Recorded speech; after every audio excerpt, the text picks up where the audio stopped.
If you're here, your mind is racing with the what ifs, and it's the negative what ifs. What if I fail? What if I get hurt? What if I can't handle it? What if I get exactly what I want and I can't handle it? I'm not good enough for it. All these what ifs just racing. Maybe your intuition wants you to take a certain leap of trust. Maybe you've already taken that leap, but you're starting to doubt yourself. Should I have done this? Oh my God.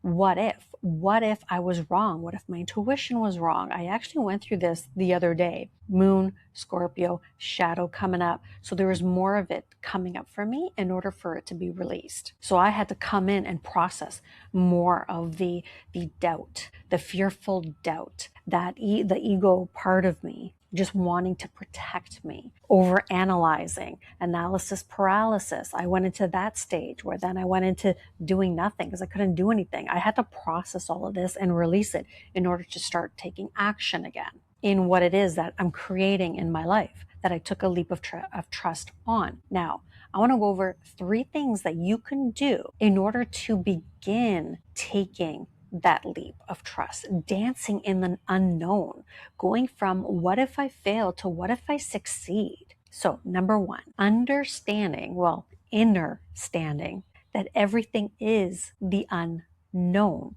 All of life is an unknown. So you might as well make it your best friend. Really grasping this. And the only the knowing you have is within when your intuition speaks to you. That's the only knowing. That knowing that whatever step you need to take is the step you need to take. Forget the rest of the details. Forget the rest of it and how it all turns out. That's your only knowing, the inner knowing, your intuition speaking to you. And your intuition doesn't usually fill in every last tiny detail and always explain to you why this or why that. It just tells you this. It just tells you that. I'll give you an example. I was sitting there working on the counter. I saw some water, but it was pretty far from my papers. And I don't know, it was one of those moments. It just came to me, papers, waters, but it was like an intuitive hit. So there was no actual full on words coming in, but I ignored it because I'm like, the water is pretty far from the paper. It's fine. 15 minutes later, are my papers not in the water somehow? And I didn't even notice. But that thing already told me, that my intuition already spotted it, told me, even though logically it made no sense to me because it was so far away, but I was already told. I didn't follow it. Something that simple. It didn't sit there and say, well, in 5 minutes, this is going to happen. In 7 minutes, you're going to move your papers without realizing, and it's going to go into the water and they're going to get soaked. No, all I got was, this is happening. That's the only thing. That's our only knowing, that tiny little bit. And the rest is the unknown, all the different details. So this is number 1. What you really need to grasp within you is the unknown is life. Might as well learn how to work with it and enjoy it and have fun with it.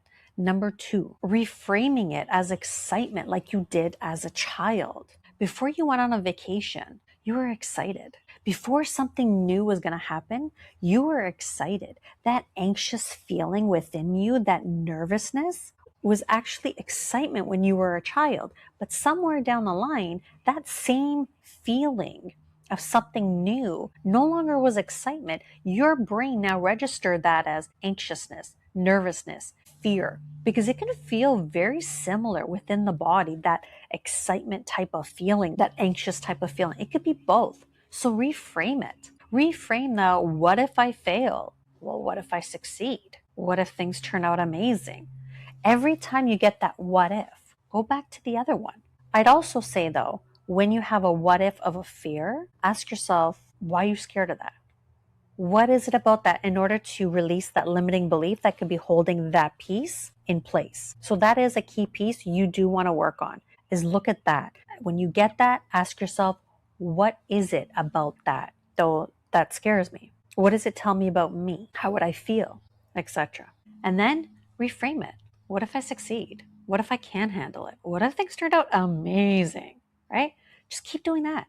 Number 3, tapping the wounds, the traumas, the fears of the unknown. And a lot of times this happens when you have an environment as a child where things were a little volatile? Was there a lot of screaming? Maybe you got hit, whatever it was, where 1 minute it would be peaceful, all of a sudden, boom, it would be volatile. Everything's going crazy and it's chaotic all of a sudden, just instantly. As a child, not knowing what to expect puts you into that space of wanting to control what's to come.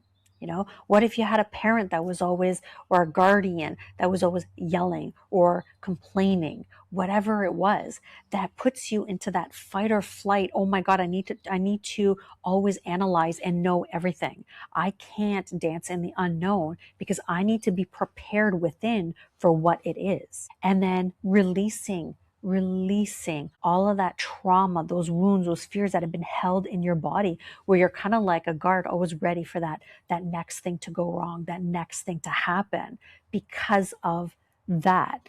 And not to blame parents or anything like that. Life was hard for them too. They had their thing. But what you need to still do is release that trauma that was held in your body. I did create a tapping video on the fear of the unknown, the what if fears. I'll include that. And if you want to go deeper into what's going on with you, I'm taking privates on Wednesdays and you can book below.